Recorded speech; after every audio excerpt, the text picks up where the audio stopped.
Hey, one of the things that drives me a little bit crazy is the complete lack of ability for new characters to be introduced in comic books these days. I mean, we take a brand new character who has potential, like Flora, and drive it into the ground.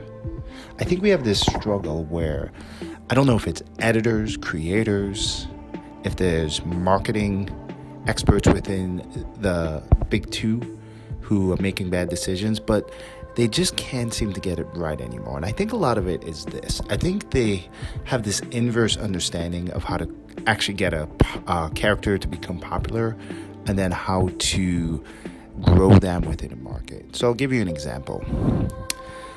We have taken these characters like, I don't know, Marvel Girl. Is that her name? Yeah, Miss Marvel, I'm sorry.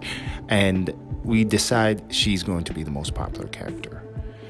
Or replace that with, there was a push a couple of years ago for Squirrel Girl. And there's been, characters here and there where they basically decide that instead of having the popularity grow organically, they will be the popular one. They will be the face of the company.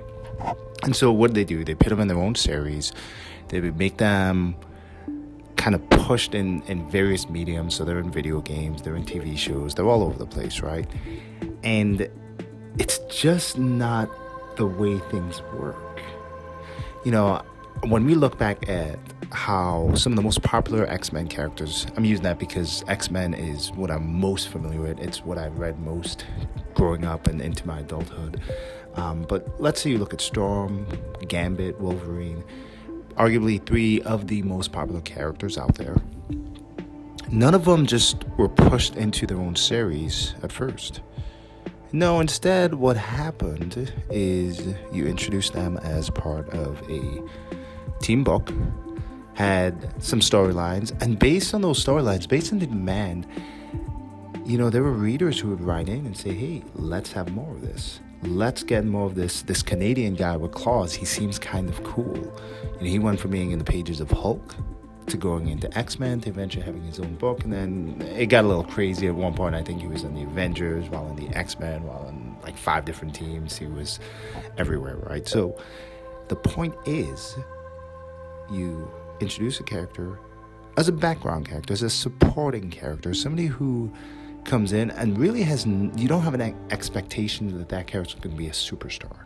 You just bring them in, create storylines, and have them build character, have them build a consistent personality that is unique, give them traits that are unique, their own storylines, their own motivations, their own ways of thinking, their own abilities, their own attributes that make them into likable, unique characters.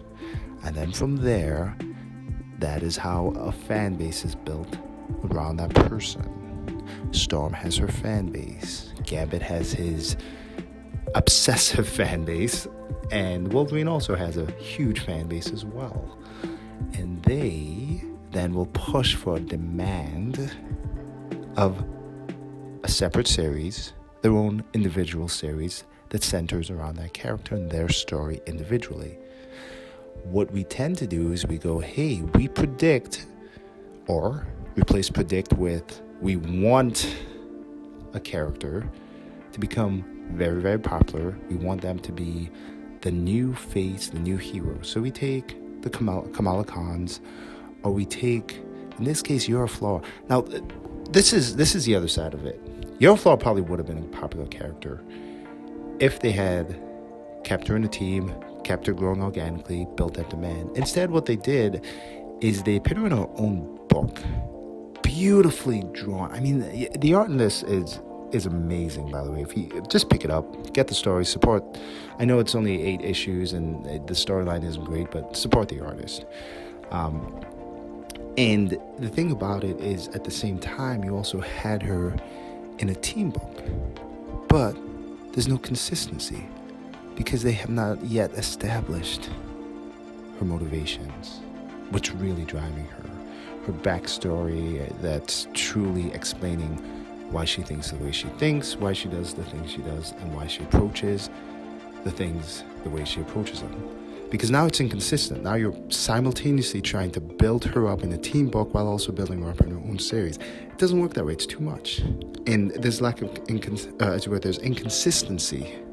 So that creates another problem, because now you don't know who this character actually is. You don't have a true sense of them, and this is what's going to cause readers to be confused and lose interest.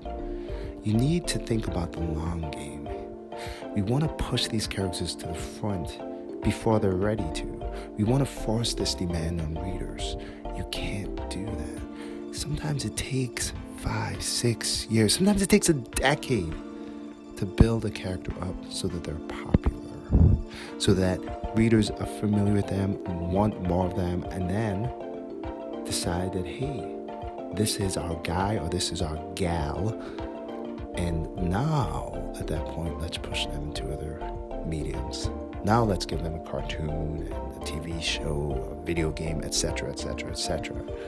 I think we've gotten to the point where we're so hopeful that a character gets popular. And Yara Flora was. Like, there was a big boost when she first came out. People were like, oh, she's popular. So we decided to cram it down our budget and said, this is our new popular character, so let's get the merchandising out. Let's profit off that. Let's get everything.